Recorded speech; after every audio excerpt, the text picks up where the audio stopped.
आज के दौर में घर चलाना सिर्फ कुकिंग या क्लीनिंग तक महदूद नहीं है। ये एक प्रॉपर प्लानिंग है। बजट की स्मार्ट मैनेजमेंट हो या अपने टाइम का सही से इस्तेमाल या फिर अपनी एनर्जी को प्रोडक्टिव वे में इस्तेमाल कैसे करना है। एक अच्छी होम मेकर ये सब कुछ बैलेंस करके ना सिर्फ अपने घर को अच्छे से संभालती है बल्कि अपनी फैमिली के लिए आसानियाँ भी पैदा करती है। मेरे नज़दीक एक परफेक्ट होम मेकर वो है जो प्रैक्टिकल सॉल्यूशंस को फाइंड आउट करके घर के सुकून और पॉजिटिविटी को हमेशा मेंटेन रखने की कोशिश करती है।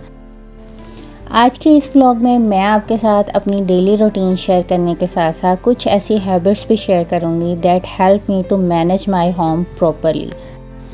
अस्सलाम वालेकुम, कैसे हैं आप सब? उम्मीद है आप सब खैरियत से होंगे। तो ये है जी सुबह का टाइम और मैं आ गई थी किचन में। अच्छा, किचन में आने से पहले आज मेरे पास टाइम था तो मैंने जल्दी जल्दी ना बेडरूम सारे समेट लिए थे।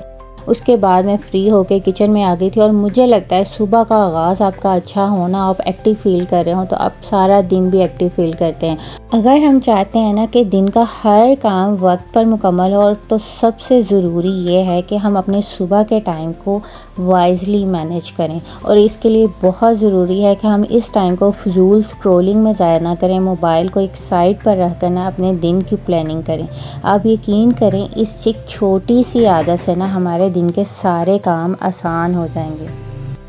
तो ये है जी सुबह का टाइम और मैं बना रही थी नाश्ता। अच्छा, नाश्ता बनाते हुए ना अपनी बैचलर लाइफ याद आ गई कि अगर कभी छुट्टी वाले दिन नाश्ता बनाना पड़ जाता ना तो नाश्ता बनाना इतना मुश्किल लगता था। सबसे ज़्यादा मुश्किल सुबह सुबह उठना और नाश्ता बनाना ही लगता था। लेकिन जब आपकी ख़ुद की प्रैक्टिकल लाइफ शुरू होती है ना तो वो सारे काम जो कभी हमने अपनी अम्मी को करते हुए देखे थे वो सारे काम हमारी रिस्पॉन्सिबिलिटी भी बन जाते हैं और हम बड़े अच्छे तरीके से पूरी भी कर लेते हैं। कहते हैं ना वही बड़ों वाली बात कि जब सर पे पड़ती है तो खुद ब खुद ही सारा कुछ आ जाता है। आज नाश्ता बना के मुझे जाना था ग्रॉसरी के लिए तो मेरी कोशिश ये थी कि नाश्ता बनाने के फ़ौरन बाद ना मैं किचन वगैरह क्लीन कर लूँ अच्छे से ताकि मैं ग्रॉसरी के लिए निकल सकूं।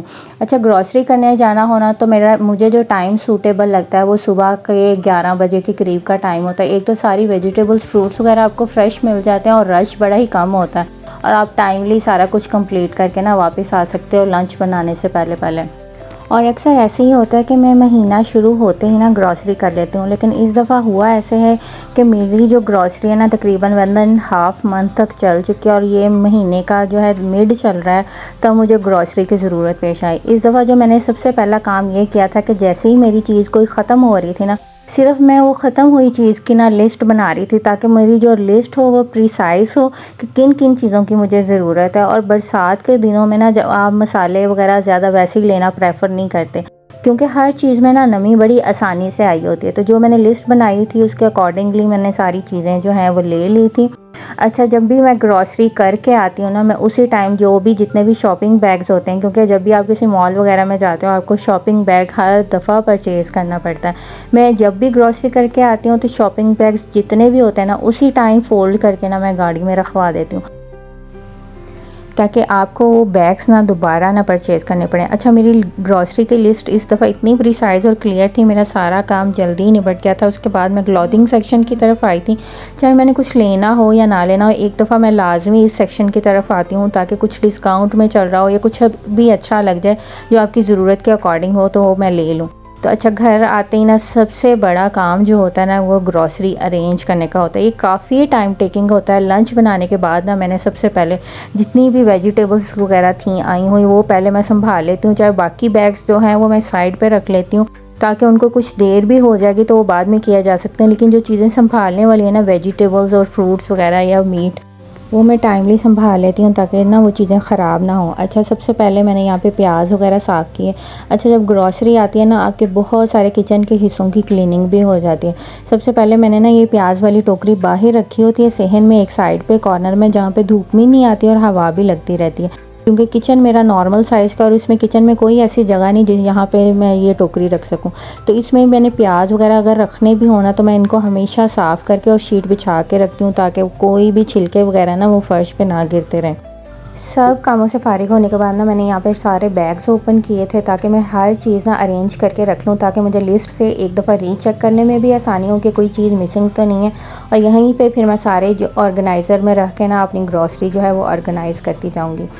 और ये वाले जो चाइनीज़ एग नूडल्स हैं ना, बहुत मज़े के बनते हैं टेस्ट में ना, बहुत लाइट वेट होते हैं, आप ज़रूर ट्राई कीजिएगा। इसके अलावा कुछ सीड्स थे बच्चों के लिए, चॉकलेट स्प्रेड वगैरह जो भी इसेंशियल आइटम्स थे ना इस दफ़ा, वो मैं सारे थोड़े थोड़े ही लेके आई थी जितनी मुझे ज़रूरत है।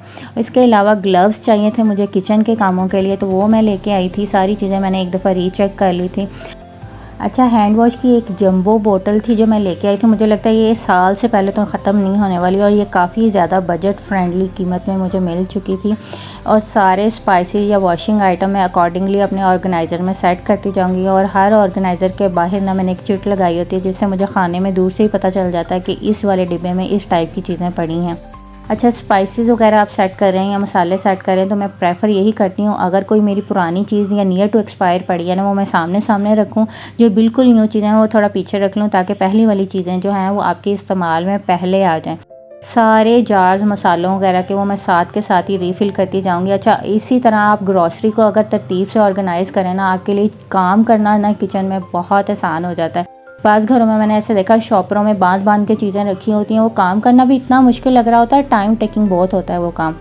सारी चीज़ें मैं अकॉर्डिंगली अरेंज करती जाऊंगी, छोटे छोटे मसाले जो रीफ़िल करने वाले थे। अच्छा, ये पम्पकिन सीड्स इस दफ़ा मैं फ़र्स्ट टाइम लेके आई हूँ, ये इम्तियाज़ वालों के ही थे। लेट्स सी कि ये किस तरह के होते हैं। खैर, इनके स्पाइसेस वगैरह तो काफ़ी अच्छे रहे हैं जो मैंने एक्सपीरियंस अभी तक किए हैं। इसके अलावा ये कनौर का जो चिकन पाउडर है ना, ये फ़र्स्ट टाइम मैं लेके आई हूँ। इसका टेस्ट तो मुझे बस नॉर्मल सा लगा। इसके अलावा दूसरे जो चिकन पाउडर है ना, उनका टेस्ट थोड़ा सा सही लगा। किसी सब्ज़ी वगैरह में कभी कभार जो है ये मैं डाल लेती हूँ, तो टेस्ट ज़रा अच्छा आ जाता है। अच्छा, हमेशा ये मैं ऑयल की बोतल परचेज़ नहीं करती। अच्छा, यहाँ पे मैं आपके साथ अपना एक्सपीरियंस शेयर करूँगी कि ये मैं 3 पैकेट्स लेके आई थी, और 3 लीटर्स की ये ऑलरेडी बोतल जो है मेरे पास खाली पड़ी हुई थी। आप यकीन करें, वो बोतल फुल भी हो चुकी है और इतना ऑयल इसमें से बच चुका है। इसका मतलब है कि एक तो बोतल जब आप परचेज़ करते हैं ना, वो आपको वैसे भी कॉस्ट वाइज थोड़ी सी महंगी पड़ती है, और उसमें ऑयल भी थोड़ा सा कम होता है।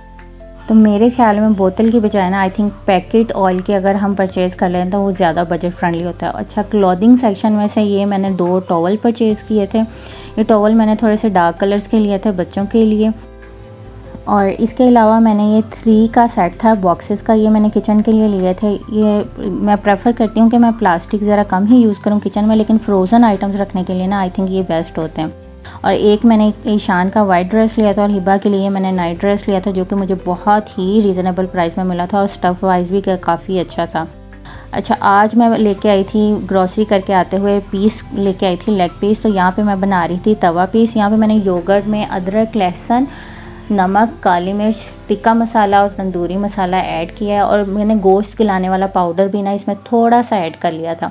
सिंपल से मसालों के साथ इतने मज़े का बनता है ना, इसको बहुत ज़्यादा देर तक मैरिनेट करके रखने की भी ज़रूरत नहीं है। बस हर पीस में मैंने कट लगा लिए थे, और इसको अच्छे तरह से कोट करके ना इसको तकरीबन 1 घंटे के लिए मैंने मैरिनेट कर लिया था। अच्छा, जितनी देर में चिकन मैरिनेट होगा, लंच के जितने भी बर्तन होंगे ना, उतनी देर में मैं वॉश कर लूँगी। अच्छा, जब भी आप कभी बर्तन धो रहे हो ना, तो पानी के जो छींटे होते हैं ना, वो शेल्फ़ पे गिरते हैं, जिसकी वजह से शेल्फ़ गीली होने की वजह से ना आपकी शर्ट भी आगे से प्रॉपर गीली हो चुकी होती है।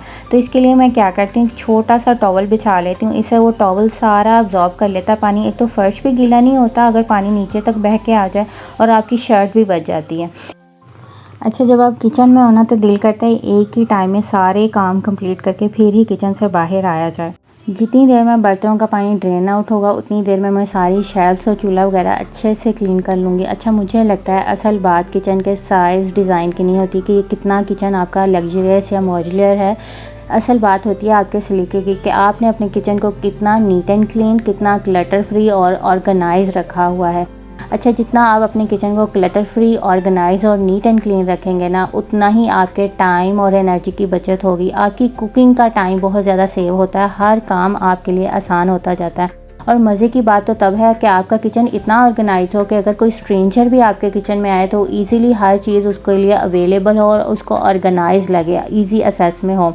किचन मेरा क्लीन हो गया था। अब आ जाते हैं हम रेसिपी की तरफ। यहाँ पे मैंने एक बड़े साइज़ का तवा ले लिया था, ताकि सारे पीस जो हैं इस पे इजीली पूरे आ जाएं। थोड़े से ऑयल डाल के मैंने सारे पीस इस पे सेट कर दिए थे। 1 कप दही में मैंने ½ टीस्पून सारे वही स्पाइसेस डाले हैं जो मैंने मैरिनेशन में डाले थे, और इसके अलावा ½ कप मैंने इसमें क्रीम डाला है। अच्छा, स्पाइसेस में मैंने सिर्फ नमक, मिर्च, धनिया पाउडर और थोड़ा सा मैंने इसमें जो है वो चाट मसाला ऐड किया था एंड पे। यहाँ पे दोनों साइड से हम अपने चिकन पीस को अच्छा सा कलर दे लेंगे। उसके बाद जो भी मिक्सर वो दही का मैंने बना के रखा हुआ है वो सारा इस पे डाल के इसको हम फिर दम पे पकने के लिए रख देंगे। और ये इतना जूसी और इतना मज़े का बनता है, 30 मिनट में ये तकरीबन बन के रेडी हो जाता है। और स्टीम पे बनने की वजह से ना ये बहुत सॉफ्ट बनता है। और मेरे घर में ये रेसिपी अब बार बार बनती है। हर वीकेंड पे मेरे बच्चों की फरमाइश होती है कि मम्मा आज तवा पीस बनाएं। आप भी ये रेसिपी ज़रूर ट्राई कीजिएगा, इंशाल्लाह आपको ज़रूर पसंद आएगी।